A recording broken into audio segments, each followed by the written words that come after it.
I received the call that would shatter my world at 3:47 on a Tuesday afternoon.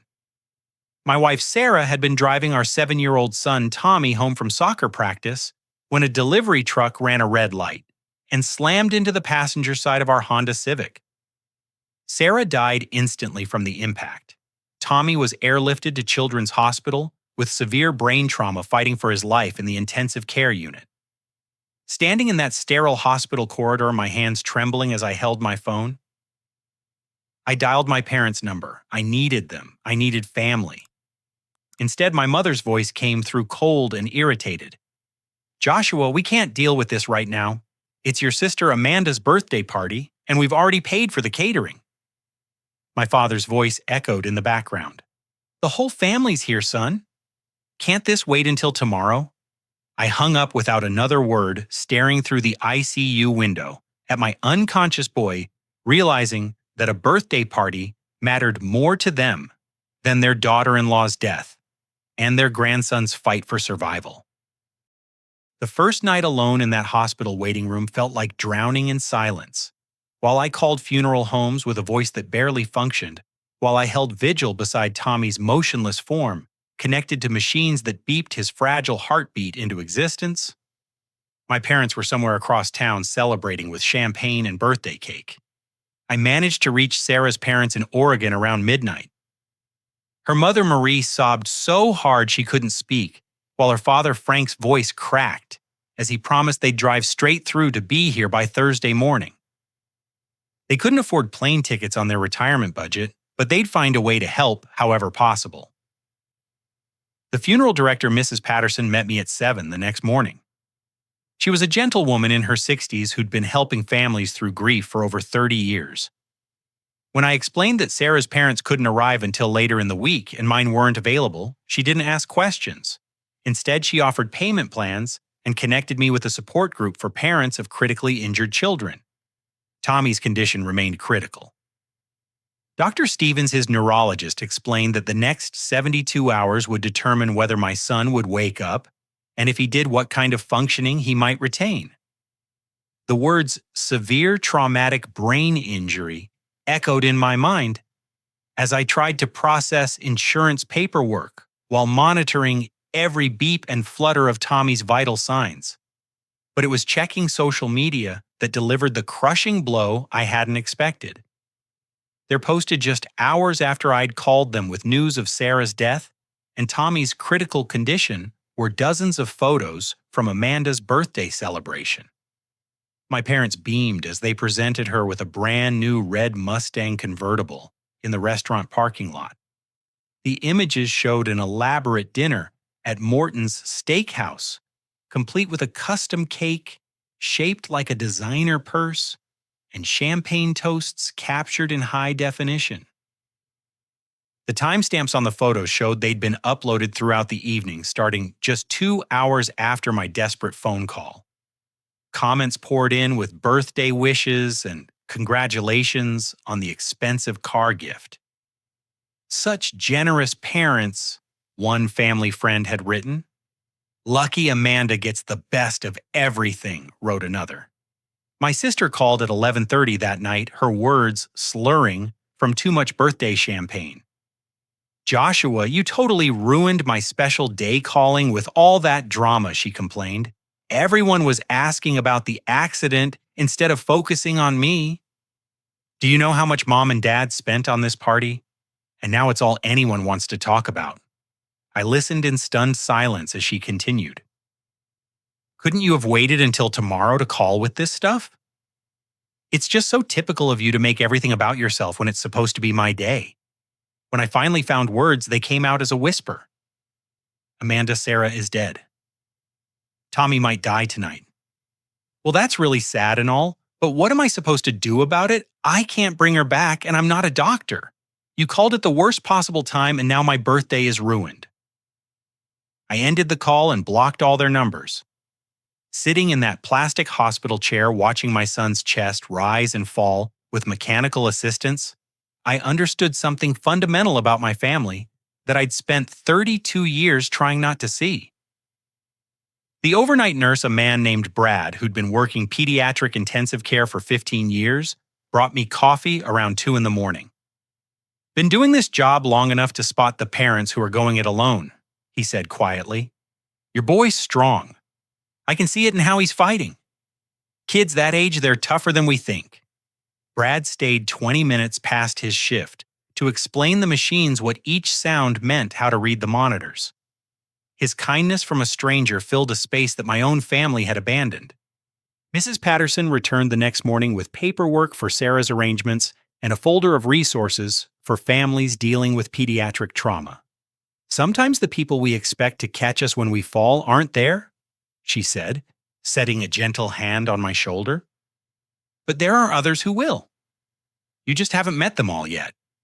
As Tommy's second day in the ICU began, I realized I was building a new kind of family from the wreckage of the old one. These were people who showed up without being asked, who understood that love meant action, not excuses. Tommy's third day brought the first glimmer of hope. His eyes began tracking movement when Dr. Stevens shined a pen light across his field of vision. When I leaned close and whispered his name, his small fingers squeezed mine with surprising strength. It wasn't much, but it felt like everything. I'd set up a makeshift office in the family lounge, managing my software consulting business remotely while staying close to Tommy. My laptop balanced on my knees, I fielded client calls and debugged code between nursing rounds and doctor consultations. The insurance paperwork alone required hours each day navigating networks and prior authorizations while advocating for Tommy's care. That's when the real battle began. Janet Mills from Pacific Insurance called Wednesday morning, her tone suggesting I was already suspect. She questioned whether I'd been negligent in allowing Sarah to drive in rainy conditions, whether our marriage had been stable, whether I stood to gain financially from this tragedy.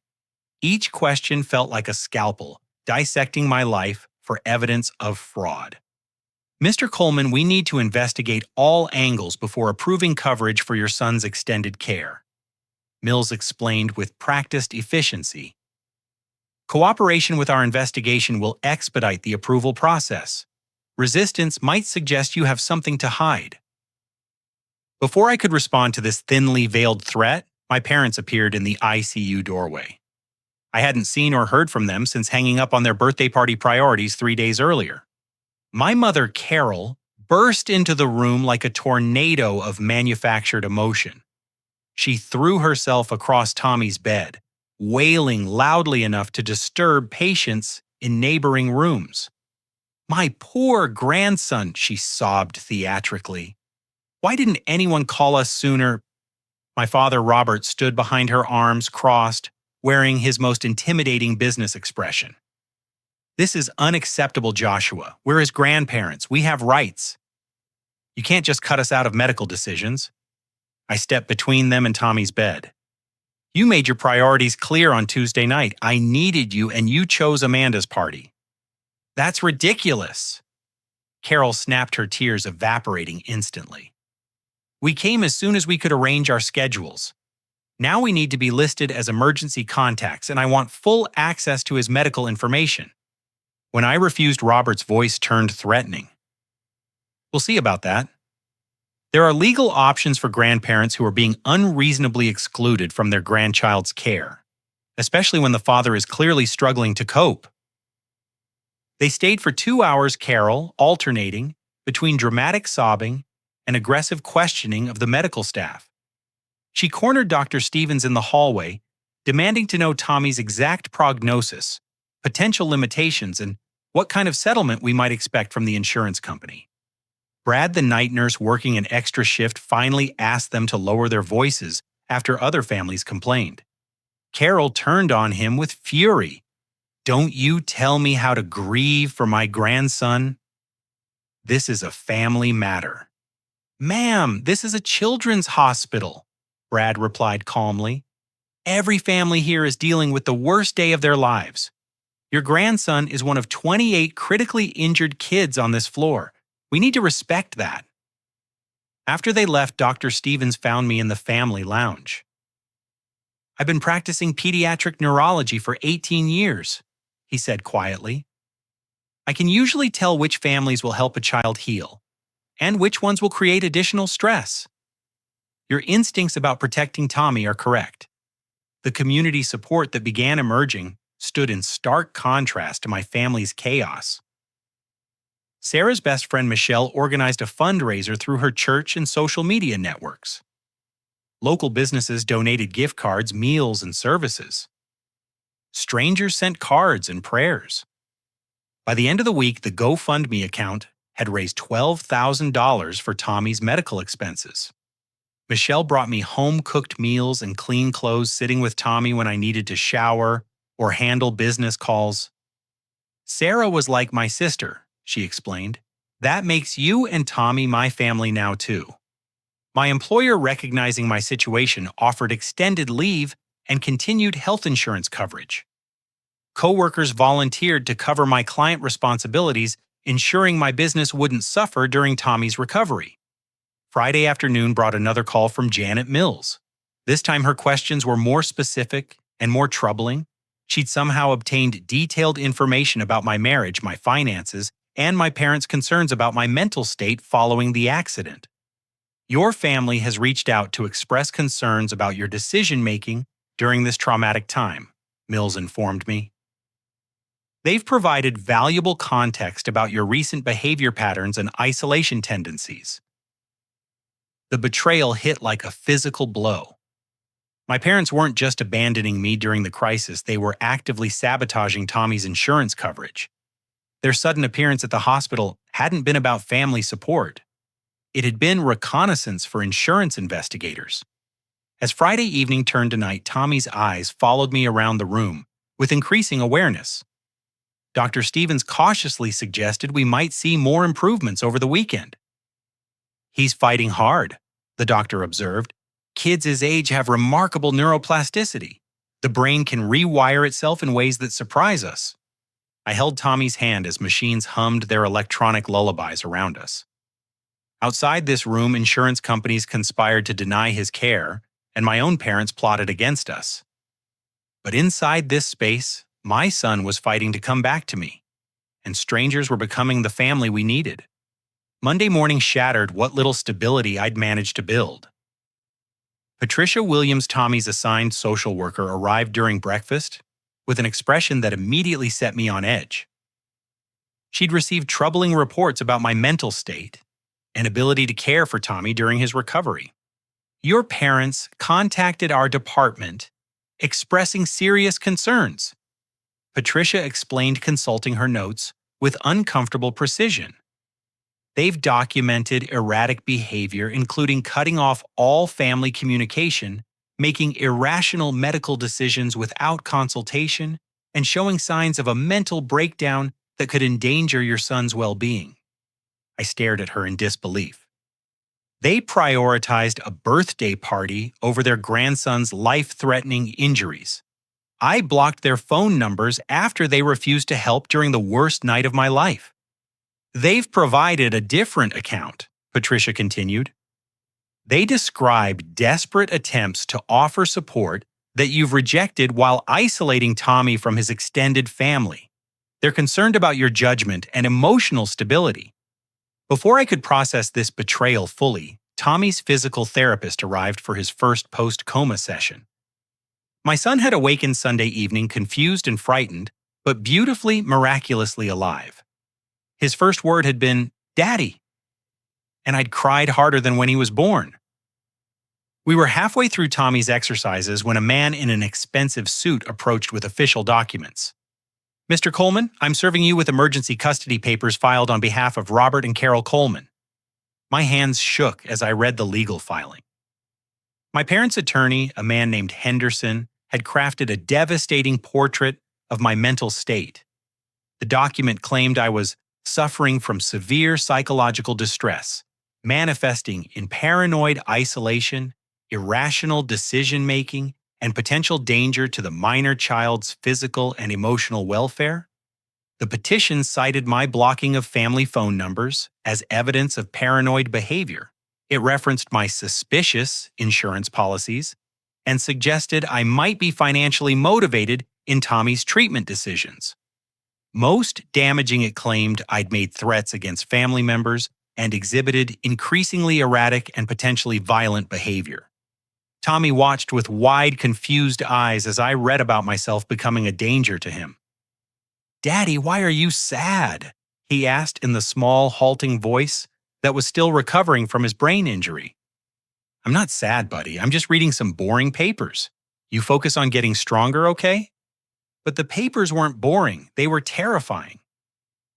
My parents were painting me as mentally unstable to gain custody of Tommy, and they'd hired serious legal representation to do it. Henderson's law firm specialized in family custody cases and had a reputation for winning. Brad found me in the stairwell an hour later, struggling to breathe through a panic attack. "There's something you should know," he said quietly, checking to make sure we were alone. "Your mother was here Sunday night asking a lot of questions." "What kind of questions?" "About Tommy's prognosis, his potential limitations, how much care he'd need long term, but also about settlement amounts and insurance payouts. She wanted to know about his long-term value and whether brain injuries affected damage awards." The implication hit me like ice water. She was calculating his worth. There's more. Security cameras caught her meeting with a woman in the parking garage. "I think it was that insurance investigator who's been calling you." We pulled up the security footage on Brad's computer. The timestamp showed Carol meeting with Janet Mills the same day my parents filed for custody. They spoke for nearly an hour in Mills's car, exchanging documents and what appeared to be a thick envelope. They're coordinating, I realized. The insurance denial and the custody case, they're working together. Dr. Stevens confirmed what I'd suspected when he joined our impromptu meeting. "Your mother asked very specific questions about Tommy's recovery potential and future care needs. She seemed particularly interested in whether his injuries would affect his intelligence or require expensive long-term treatment. She also asked about wrongful death settlements," Brad added. "Wanted to know if Tommy's injuries would increase the payout because he lost his mother." I felt sick. My parents weren't trying to help Tommy heal. They were calculating his financial value while plotting to control it through custody manipulation. That evening, my employer Jake called with unexpected support. "We've been watching this situation develop, and the team wants you to know we've got your back. We're documenting your professional stability and work performance. If you need character witnesses, you've got them." Sarah's parents finally arrived Tuesday night, driving straight through from Oregon in their aging pickup truck. Frank took one look at the legal papers and his police officer instincts activated immediately. "This smells like a con job," he said bluntly. "Your parents are working an angle." Marie sat beside Tommy's bed, reading him stories and singing lullabies, while I met with my hastily retained attorney, David Romano. Romano specialized in family defense cases and had seen this pattern before. Grandparents using false mental health claims to gain custody for financial reasons, he explained. "It's becoming more common with large insurance settlements. We'll need to document your stability, your support network, and Tommy's progress under your care." But as Tuesday night stretched into Wednesday morning, I realized the scope of my parents' betrayal was even deeper than I'd imagined. This wasn't just about money or control. They'd systematically undermined my credibility while building a legal case to steal my son during the most vulnerable moment of our lives. Tommy slept peacefully in his hospital bed, unaware that his grandparents were treating him like a financial asset rather than a wounded child who needed love and stability to heal. The truth emerged through an unlikely source. Sarah's parents had quietly hired a private investigator named Linda Torres to look into the circumstances surrounding the custody case. What she uncovered in 72 hours of digging revealed a conspiracy that made my stomach turn. Linda arrived Thursday morning with a folder thick with documented evidence. Her investigation had traced phone records, financial transactions, and legal communications that painted a picture of calculated betrayal, extending far beyond what I'd imagined. "Your parents are facing foreclosure." Linda began spreading documents across the hospital conference table. They've borrowed heavily against their house to fund your sister's lifestyle. The new car, her expensive apartment credit card debts, and last year's wedding to that unemployed boyfriend. They're drowning in debt while maintaining appearances. The financial records showed a family in complete crisis. Robert's construction business had failed during the pandemic, but they'd continued spending as if nothing had changed. Carol had taken out 3 credit cards in the past year, maxing them out on Amanda's expenses while making minimum payments. The foreclosure notice was served 2 weeks before Tommy's accident, Linda continued. They were desperate. Then your family tragedy became their opportunity. But the real revelation came in recorded phone conversations between Carol and Janet Mills, the insurance investigator. Linda's contacts in telecommunications had provided logs showing dozens of calls between them starting the day after the accident. Mills was facing pressure from Pacific Insurance to deny expensive claims, Linda explained. Your parents offered to provide family cooperation in exchange for information about settlement negotiations with the trucking company. The conspiracy went deeper. Henderson, their lawyer, was billing hours to a third party that Linda had traced to the trucking company's legal defense team. My parents weren't just working with the insurance company to minimize payouts, they were coordinating with the very people responsible for Sarah's death and Tommy's injuries. The trucking company wanted family cooperation to suggest you might be mentally unstable or financially motivated, Linda continued. Your parents agreed to provide that narrative in exchange for a percentage of any reduced settlement they could negotiate. Romano studied the documents with growing anger. This is witness tampering, insurance fraud, and conspiracy. Your parents sold out their own grandson for money they haven't even received yet. The recorded conversations were devastating. Carol's voice, clear and calculating, discussed Tommy's usefulness in settlement negotiations and whether his brain injury might actually increase the payout. She and Robert debated minimum care costs versus maximum settlement potential, treating their 7-year-old grandson like a commodity. If the boy needs long-term care, that drives up damages, Carol's voice explained to Mills in one recording. But if we control the custody and the money, we can manage costs and keep more for ourselves. Even worse was Amanda's involvement. More recordings revealed she'd been promised a new house and debt forgiveness if their plan succeeded. Her birthday party tantrum about my ruining her day had been calculated manipulation designed to support their narrative of my unstable behavior. Dr. Stevens joined our meeting after reviewing Tommy's medical progress. I need to report this to hospital administration and Child Protective Services, he said firmly. Plotting to control a child's medical care for financial gain is abuse regardless of family relationships. Tommy was making remarkable progress, speaking in short sentences and walking with assistance. His personality was emerging from the trauma, showing the same determination and humor he'd always possessed.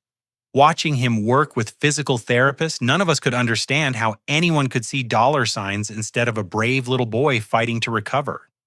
The legal implications were staggering. Romano explained that the evidence Linda had gathered could result in federal charges for insurance fraud and conspiracy. More immediately, it completely destroyed my parents' custody petition. No judge will award custody to people who conspired to manipulate their grandchild's insurance coverage, Romano assured me. This evidence shows premeditation and ongoing criminal behavior. But the emotional impact was harder to process. Seeing my parents' voices on paper discussing Tommy like an investment opportunity shattered whatever remaining hope I'd held for reconciliation. These weren't people who'd made mistakes under stress. They were predators who'd found an opportunity in our tragedy. Sarah's parents sat in stunned silence as Linda finished her presentation. In 40 years of police work, I've seen some cold-blooded people, Frank finally said. But I've never seen grandparents plot to steal their grandson's medical settlement while he's fighting for his life. Marie was more direct. They're not family, they're criminals wearing familiar faces. Thursday evening brought an unexpected visitor. Amanda appeared in the hospital lobby drunk and sobbing, demanding to see me. Security called before bringing her upstairs, and I met her in the family conference room with Romano present. "I need to tell you something," she slurred, pulling out her phone with shaking hands. "I recorded them. I recorded Mom and Dad planning this whole thing." The recordings on Amanda's phone were even more damaging than Linda's evidence.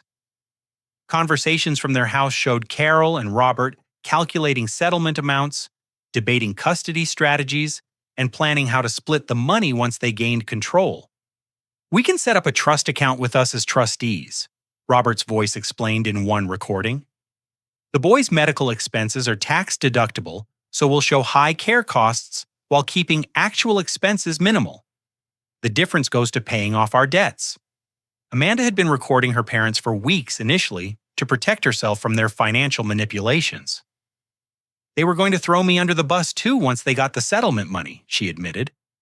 "I heard them planning to cut me out after they paid my debts." Her guilt was genuine, but her cooperation came from self-preservation rather than family loyalty.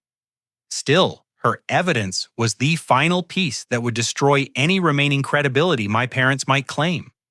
As Thursday night turned to Friday morning, the conspiracy that had seemed overwhelming just days earlier was collapsing under the weight of documented evidence. My parents had been so confident in their manipulation skills that they'd never considered how thoroughly they were incriminating themselves.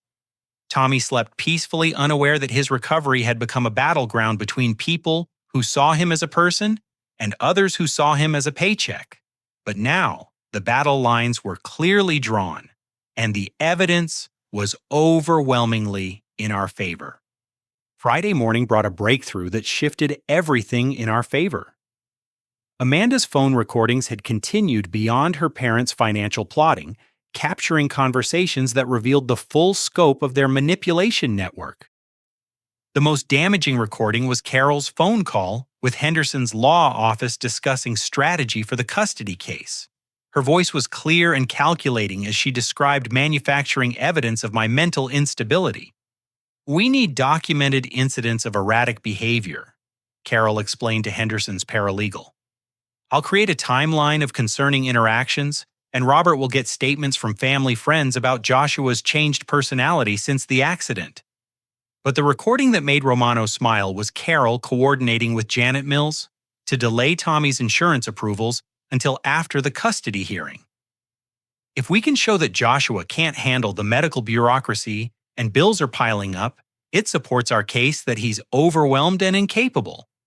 Amanda, despite her own involvement, had experienced a crisis of conscience that peaked when she visited Tommy's hospital room. Seeing her nephew connected to machines working hard to relearn basic functions had shattered her ability to participate in treating him like a financial instrument.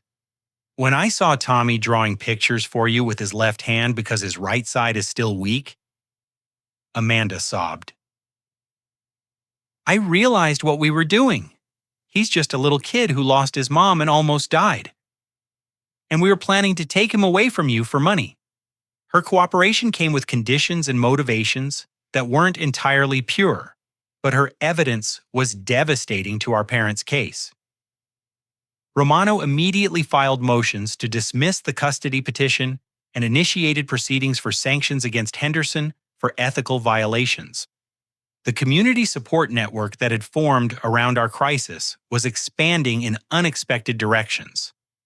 Angela Clark, a reporter from Channel 7 News, contacted me about investigating insurance company tactics that victimized families during medical crises. "We've been tracking patterns of suspicious claim denials," Angela explained during our phone interview. "Your case fits a larger story about Pacific Insurance using manufactured family conflicts to avoid paying legitimate claims." Her investigation revealed that Janet Mills had a history of encouraging family disputes to create leverage for claim denials. Other families had experienced similar tactics where Mills fed information to relatives who then challenged the primary claimant's credibility or decision-making capacity. "It's a systematic approach," Angela continued. They identify vulnerable families dealing with trauma, find relatives with financial motivations, and orchestrate conflicts that justify denying or reducing coverage. The story gained traction when Angela aired her first segment Friday evening. Pacific Insurance faced public scrutiny about their investigative methods, while other families came forward with similar experiences. Tommy's medical team rallied around us as the conspiracy became clear. Dr. Stevens documented Tommy's remarkable progress under my care, noting that his recovery had accelerated once he felt safe and stable. The medical records would be powerful evidence that my parenting was supporting, not hindering his healing. Brad organized the nursing staff to provide statements about my constant presence, appropriate medical advocacy, and Tommy's obvious comfort with me. "This kid lights up when his dad walks in the room," Brad wrote in his statement. "That's not the behavior of a child who's being harmed by his parent." Mrs. Patterson from the funeral home offered character testimony about my handling of Sarah's arrangements under impossible circumstances. "In 30 years of helping families through grief, I've seen how crisis reveals character," she told Romano. "Joshua showed Grace responsibility and appropriate priorities during the worst week of his life." My professional network provided additional support. Jake, my business partner, documented my continued work performance and client relationships throughout the crisis. Several clients offered testimonials about my professionalism and reliability, even while managing Tommy's medical care. "This man has been debugging complex software problems while sleeping in a hospital chair," wrote one client. His ability to maintain professional standards while caring for his injured son demonstrates exceptional emotional stability and work ethic. Sarah's parents became fierce advocates, using Frank's law enforcement background to coordinate with authorities investigating the insurance fraud. Marie's nursing experience helped document Tommy's medical progress and care requirements, countering any suggestion that I was inadequate as his caregiver. The trucking company, facing increasing liability as their safety violations became public, began pressuring my parents to distance themselves from the conspiracy. Internal documents showed they'd been driving with known brake problems, and their driver had violated federal hours regulations. "Your parents thought they were playing both sides," Romano explained, "but they picked the losing side. The trucking company is going to throw them under the bus to minimize their own liability." Linda Torres continued gathering evidence, uncovering financial documents that showed my parents had already spent money they didn't have based on expected settlement proceeds. They'd made down payments on Amanda's new house and taken cash advances against credit cards, assuming their plan would succeed. Friday evening brought an unexpected call from Henderson's office. His paralegal, the same one who'd been recorded discussing strategy with Carol, requested an emergency meeting with Romano. "They want to negotiate," Romano told me after the call. Henderson realizes he's facing ethics violations and potential criminal charges.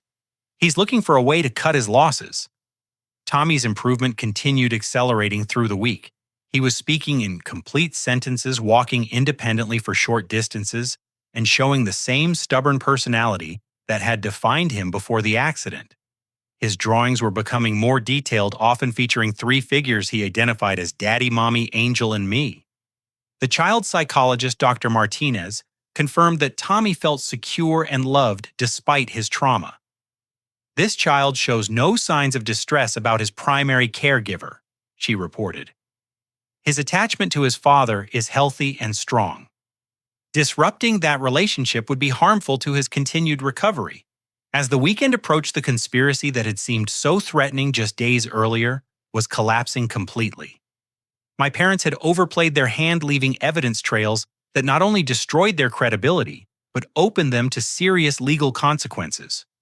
More importantly, Tommy was healing surrounded by people who genuinely cared about his well-being rather than his financial value. The community that had formed around our crisis was becoming the foundation for our new life together. Monday morning brought the most shocking revelation yet. Romano's investigation into Henderson's billing practices had uncovered forged documents that took the conspiracy to a criminal level that none of us had anticipated. They forged your signature, Romano announced, spreading bank documents across his conference table. Your parents opened accounts in Tommy's name with themselves as custodians, preparing to intercept settlement funds directly from the insurance companies. The forged documents were sophisticated, using letterhead from Henderson's office to create fake powers of attorney and guardianship papers. Carol had practiced my signature until she could reproduce it convincingly, then used it to establish financial control over Tommy's future settlement. They were planning to redirect the insurance payments before you even knew settlement amounts, Romano continued. The bank accounts were set up with automatic notifications going to their address, so you wouldn't know about the money until it was already under their control. But Romano's most significant discovery came from the trucking company's internal documents obtained through legal discovery. The evidence painted a picture of gross negligence that would exponentially increase our settlement potential. Their driver had been written up 14 times in 6 months for safety violations, Romano explained, flipping through incident reports. He was driving over federal hours, limits the truck had documented brake problems that weren't repaired, and company managers knew about all of it. The company emails were damaging. Supervisors discussed delaying brake repairs to save money, acknowledged that drivers were exceeding legal limits, and ignored safety reports from other drivers about equipment problems. This changes everything, Romano continued. We're looking at punitive damages on top of compensatory damages. The settlement could reach several $1,000,000 instead of hundreds of thousands. Pacific Insurance, facing this evidence and public scrutiny from Angela Clark's reporting, suddenly became cooperative. Janet Mills was suspended pending a federal investigation into insurance fraud, and the company expedited approval for all of Tommy's medical treatments. The custody hearing became a formality. Judge Martinez had reviewed all evidence, including the forged documents and recorded conversations. Before my parents' new attorney could present their case, she dismissed the petition with prejudice. This court finds clear evidence of financial manipulation conspiracy to commit fraud and attempted exploitation of a minor child, Judge Martinez stated firmly. The petitioners have demonstrated unfitness for any custodial rights through their documented actions. More significantly, she ordered supervised visitation only contingent on my parents completing financial counseling and psychological evaluation. The evidence suggests these individuals viewed the child as a financial asset rather than a person deserving love and protection. Carol and Robert sat in stunned silence as their attorney explained the criminal referrals being made to federal prosecutors. The forged documents constituted mail fraud and identity theft, while their conspiracy with insurance investigators violated multiple federal statutes. Tommy's progress continued, exceeding medical expectations. Dr. Stevens' cautiously optimistic assessments became genuinely excited reports about neuroplasticity and recovery potential. His motor skills are returning faster than we projected, Dr. Stevens explained during our weekly consultation. More importantly, his cognitive function shows no significant impairment. This child is going to make a full recovery. Tommy had returned to school part-time, working with special education specialists to accommodate his remaining coordination challenges. His teachers reported that his intelligence and personality were completely intact, with only minor physical limitations that continued improving. The community support network had evolved into lasting friendships. Michelle remained our closest family friend, organizing memorial events for Sarah and coordinating ongoing support for other families facing similar crises.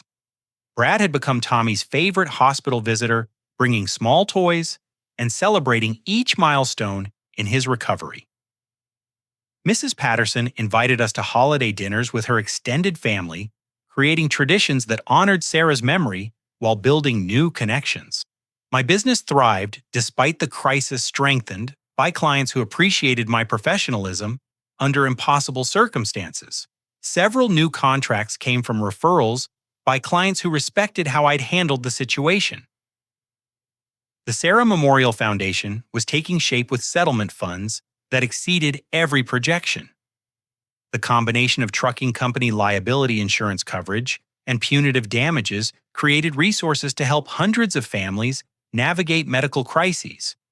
Angela Clark's continued reporting exposed systematic problems at Pacific Insurance, leading to state investigations and policy changes that protected other families from similar tactics.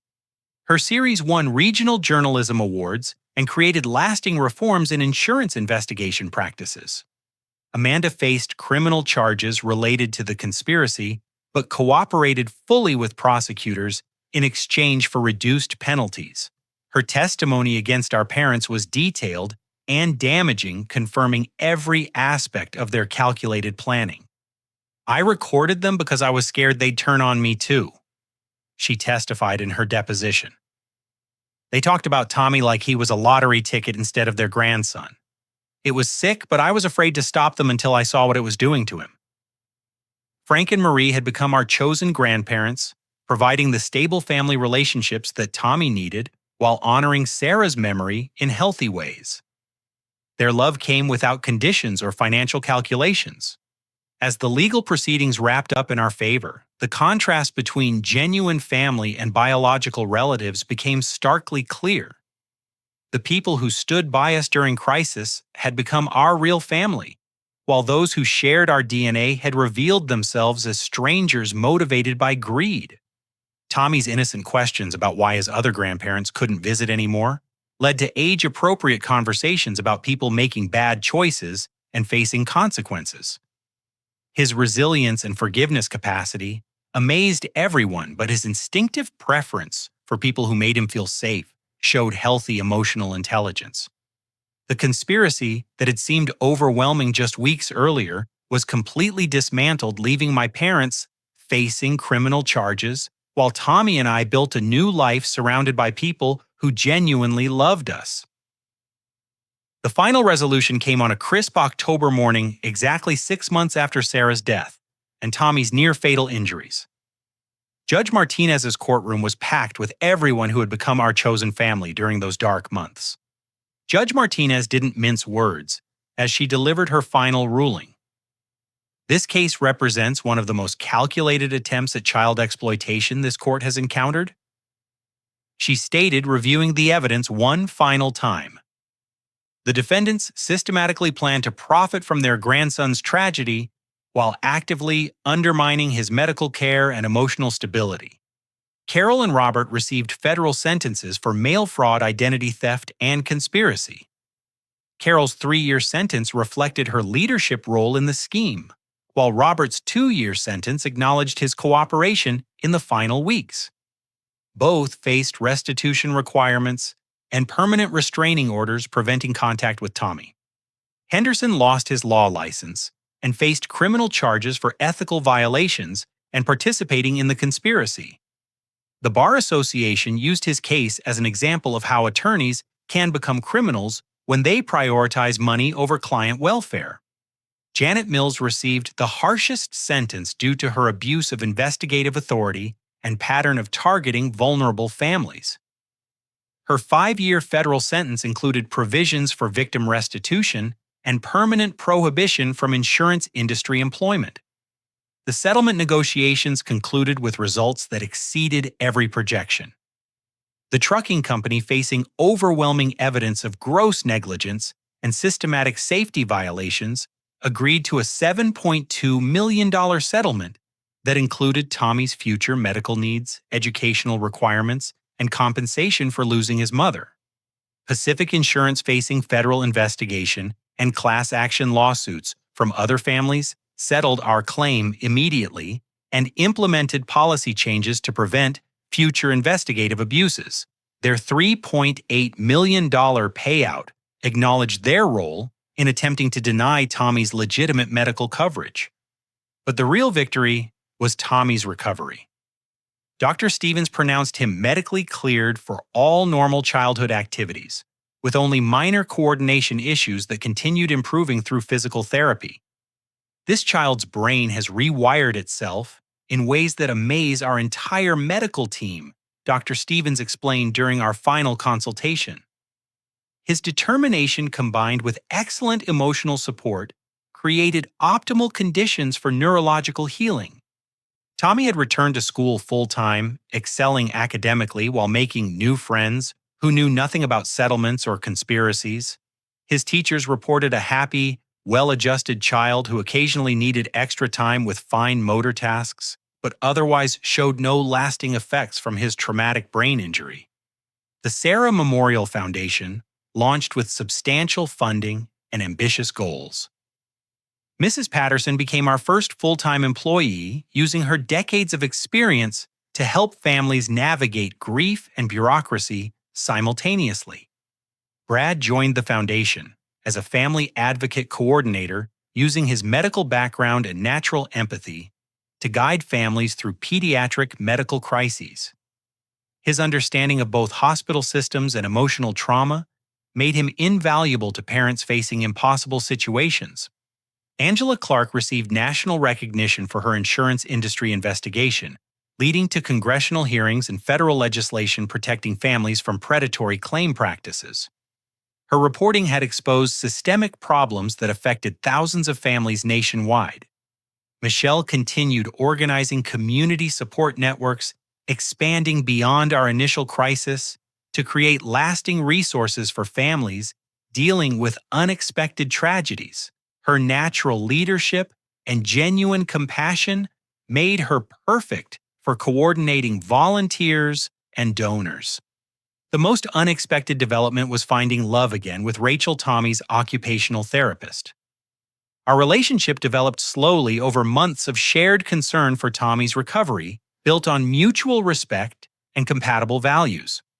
Tommy adored Rachel from their first meeting, sensing her genuine care and professional expertise. When she started joining us for dinners and weekend activities, he naturally accepted her presence as a positive addition to our healing family. "Are you going to marry Rachel and make her my new mom?" Tommy asked one evening while we worked on his homework. "Would that make you happy, buddy?" "Yeah, because she makes you smile the same way Mommy did. And she's really good at helping me with the hard stuff."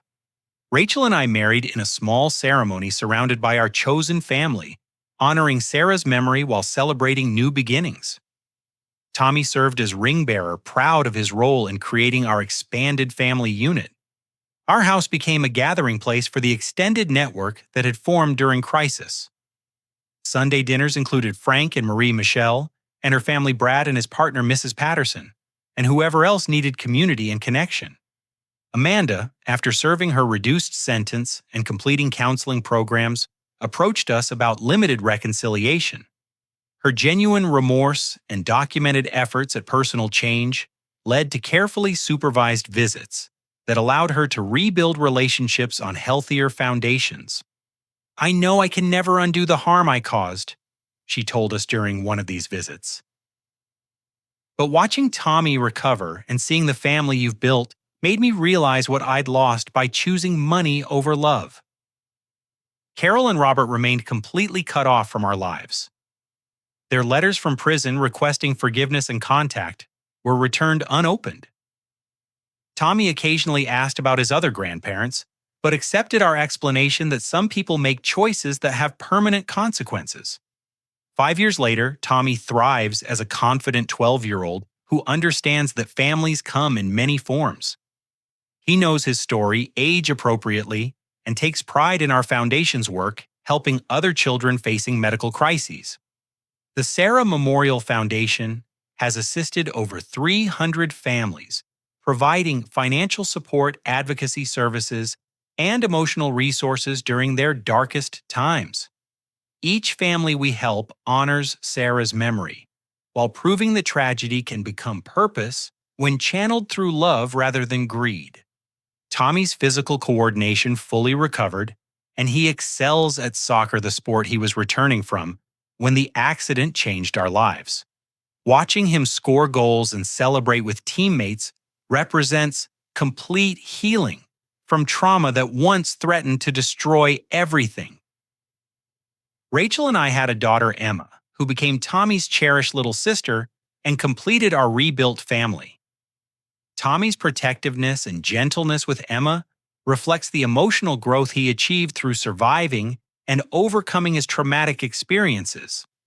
The life we've built proves that genuine family bonds are stronger than biological connections, when love, loyalty, and shared values create unbreakable foundations. The people who stood by us during our crisis remain our closest relationships, while those who betrayed us for money became cautionary examples of choosing greed over love. Every day I'm grateful for the community that caught us when we fell the legal system that protected us from exploitation, and Tommy's incredible resilience that turned tragedy into triumph. Sarah's death was devastating and permanent, but the life we've built from that wreckage honors her memory while proving that love always defeats greed when good people work together. Have you ever had to cut toxic family members out of your life to protect what matters most? Share your experiences in the comments below. And if this story touched your heart, please like, subscribe, and share it with others who might need to hear about the power of chosen family over blood relatives. Thank you for joining Tommy and me on this journey, and may you always find the strength to choose love over greed when life tests your priorities. Remember that sometimes the family that matters most isn't the one you're born into, but the one that chooses to stand with you when everything falls apart.